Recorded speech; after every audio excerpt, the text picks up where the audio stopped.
Bonjour et bienvenue pour cette nouvelle émission de la Reine de l'Actu. Aujourd'hui nous recevons Emmanuel Berco en conférence de presse au Gaumont pour la sortie de son nouveau film La fille de Brest qui retrace le combat d'Irène Frachon, médecin qui s'est battu contre le Mediator. Nous sommes allés à sa rencontre.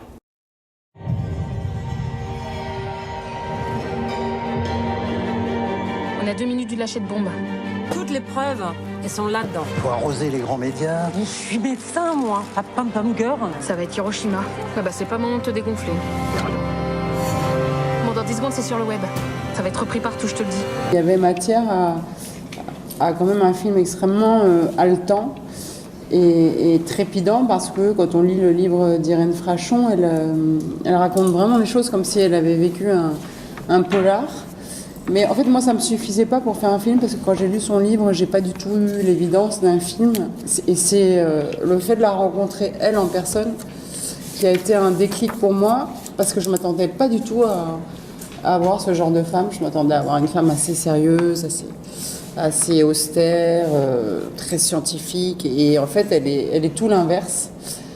C'est un personnage vraiment haut en couleur, un tempérament flamboyant. Elle a un vrai bagou et des expressions qui n'appartiennent qu'à elle. Et oui, c'est quelqu'un qui a un franc-parler qui est très spontané, donc les choses sortent comme ça vient, quoi. Elle tenait absolument à faire une apparition dans le film, et moi je voulais pas parce qu'elle est trop connue. Et j'ai dit, si les gens te reconnaissent, ils vont sortir du film, ça fait blague, c'est pas bien de faire ça. Mais bon, je crois pour lui faire plaisir, j'ai trouvé ce moment où elle pouvait être de dos, et où à moins de la connaître très bien ou de connaître très bien sa voix, franchement ça passe inaperçu. Il n'y a pas beaucoup de gens qui l'ont, comme vous, qui l'ont vue. Et donc voilà, effectivement, elle passe de dos dans un couloir et elle dit bonjour à Cisseux en disant coucou Irène. Elle dit coucou Irène à quelqu'un qui n'est pas elle.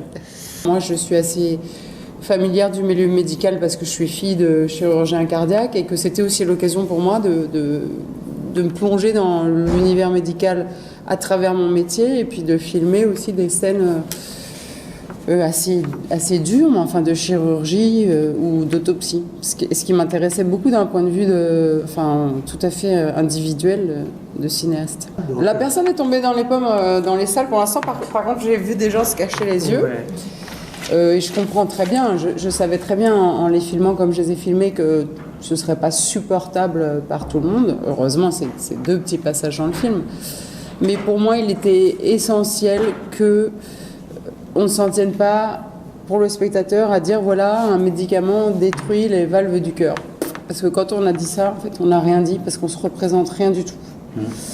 Et moi, je voulais, pour déjà rendre justice aux victimes, que le spectateur puisse ressentir de façon physique ce que ça signifiait, les dégâts de ce médicament et les conséquences dans la chair, dans les organes et parfois auprès de la vie de ces personnes. Et il fallait en passer par là. Je pense qu'une fois que le spectateur a vu ça, c'est plus abstrait pour lui de savoir ce qu'a fait ce médicament. Ils ont très bien compris et c'était important que ce soit incarné de la façon la plus réaliste possible. Pour elle, cette affaire, c'est 2000 morts. Il y a des attentats qui font moins de morts que ça et dont on parle évidemment beaucoup plus. Et elle, ça, c'est inacceptable pour elle. Parce que pour elle, c'est un crime, c'est sa façon de voir les choses. Et elle s'est battue pour que des gens ne meurent pas davantage, pour que des gens arrêtent de prendre ce médicament tous les matins. Et puis maintenant, elle s'est battue ensuite pour qu'ils soient indemnisés. Et maintenant, elle se bat pour que le procès pénal aboutisse, parce qu'il n'a toujours pas eu lieu. Forcément, ça va remobiliser un peu l'opinion publique, redéclencher des débats et peut-être accélérer tout le destin judiciaire de cette affaire. Donc je pense qu'elle espère que le film fasse un peu bouger les choses. Mais pour ça, il faudrait qu'il y ait un succès conséquent. J'ai besoin de renforts, vrais pros. Des centaines de milliers de personnes ont été exposées. Mais ça fait 30 ans qu'il existe ce médoc, réveillez-vous les gars. Ils vont prendre certaines choses en charge, j'imagine. Pensez vraiment qu'ils vont faire ça pour des gens comme moi? Oui. C'est toujours un casse-tête de trouver un titre, et là, on ne pouvait pas appeler le film Mediator Combien de morts, parce que je pense que personne n'aurait été le voir. Mais La fille de Brest, je pense que j'ai dû me dire, c'est peut-être comme ça qu'il l'appelait dans ses commissions parisiennes. La fille de Brest, elle commence vraiment Nougavé, la fille de Brest qu'elle retourne dans sa Bretagne, je sais pas quoi. Et puis, parce que j'avais envie que Brest soit dans le titre, parce que d'abord, c'est pas que Irène qui s'est battue, c'est une histoire collective aussi, et c'est ça qui m'a plu dans ce projet. Collective et humaine, d'une petite équipe brestoise, faite pour la plupart de Bretons purs et durs. Alors, jeunes Bretons se sont dressés et ils ont vraiment eu envie d'aller prouver aux instances, aux universitaires parisiens qu'une petite équipe brestoise pouvait les faire flancher. Et c'est ce qu'ils ont réussi à faire d'ailleurs. Et à ce jour, ni la production ni moi, on n'a jamais eu de manifestation ou de quelconque pression de la part des laboratoires. Et même l'Agence du médicament, à qui qu'on maltraite un peu dans le film, enfin, tout ce qui est dit dans le film sont des faits avérés, ils ne peuvent pas le contester.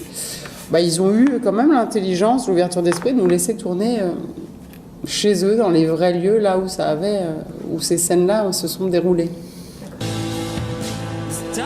La guerre aux méchants labos, c'est ça? En attendant, c'est eux qui nous font bouffer. Et sans financement, pas de recherche possible. Si la recherche est pas au service des malades, alors pourquoi faire ce métier? On va se faire tailler en pièces. Pas de panique. Avoir une grande gueule. Tu crois que ça suffit? Alors maintenant, tu vas prendre ta bite et ton couteau, Madame Irène Frachon, et on va voir comment tu te démerdes. J'arrête, c'est fini. J'ai pas les épaules. Je n'en peux plus. Tu reviendras jamais complètement si t'as pas été au bout. J'ai peur. Il n'y a pas de vrai combat sans peur. Tous les vrais résistants ont peur. Qu'est-ce que tu crois? Je voyais pas d'actrice française, je voyais pas dans les actrices françaises plutôt, une femme que j'arrivais à projeter dans Irène Frachon. Et j'allais complètement laisser tomber le film à cause de ça. Et c'est Catherine Deneuve, ça je pense que tout le monde le sait maintenant, qui m'a parlé de Cissé Babette Knudsen, je savais même pas qu'elle existait. Et en fait, quand je l'ai rencontrée, pour moi, ça a été une telle évidence qu'il fallait que ce soit elle, que je me suis même pas posé la question une seconde de l'obstacle que pouvait être le fait qu'elle soit pas française et qu'elle ait un accent prononcé. Mais surtout, je trouve que c'est très différent de ce que j'ai fait avant, puisque c'est un film de genre, c'est un thriller, j'en avais jamais fait. C'est la première fois que je me frottais à ça, et que dans les films de genre, il y a des codes, que ça sert à rien d'essayer de les éviter. Je pense que c'est bien de les assumer, de les respecter. Donc un souci d'efficacité, ça c'est pas du tout quelque chose qui me préoccupe d'habitude. Un rythme effréné, une utilisation de la musique pour renforcer la dramaturgie, un tas de codes, que j'ai découvert, en fait, que j'ai faisais pour la première fois. Donc j'ai l'impression d'être un peu en terre inconnue, moi, avec ce film-là. Moi, ce que je trouve le plus dingue, c'est le mari d'Irène Frachon, donc, qui connaît l'histoire, mais par cœur. Il m'a dit qu'il connaît cette histoire comme sa poche, et en même temps, à chaque scène, il disait « Oh, mais qu'est-ce qui va lui arriver? Mais qu'est-ce qui va lui arriver? Mais qu'est-ce qui va lui arriver ?» Donc même lui, qui connaît l'histoire par cœur, il est rentré dans le suspense.